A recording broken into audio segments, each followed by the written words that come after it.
Did you know one simple code mix-up could cost Toyota owners hundreds, even thousands in repairs? If you drive a hybrid Toyota, you'll want to hear this. Let's clear up the confusion, fast. Here's the scoop.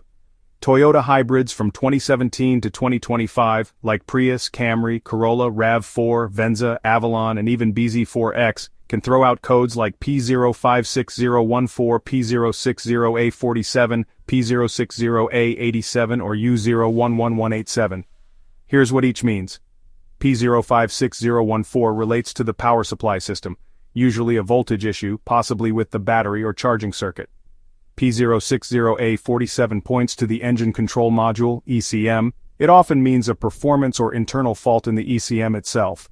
P060A87 is also tied to the ECM, but typically signals a communication or processing error inside the module. U011187 is a network code. This means the car's computers are having trouble talking to each other, often due to a wiring or connection problem. But here's the tricky part. These codes can come from different computers inside your car called ECUs, and each one means something totally different depending on which ECU sets it.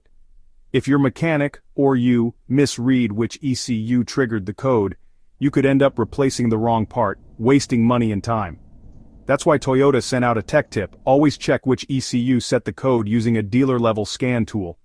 For this issue, the official Toyota communication number is TSB012321, and the NHTSA communication number is 101234456. Then, use the repair manual specific to that ECU. Don't just go by the code alone. A lot of Toyota owners and even pros have been caught off guard by this. So before you say yes to any repairs, ask which ECU set the code. And if you're a DIYer, make sure your scan tool shows the ECU source, not just the code itself. A little knowledge here? It might just save you a ton of stress and cash. If this helped, hit like, subscribe, and drop your questions or stories in the comments below.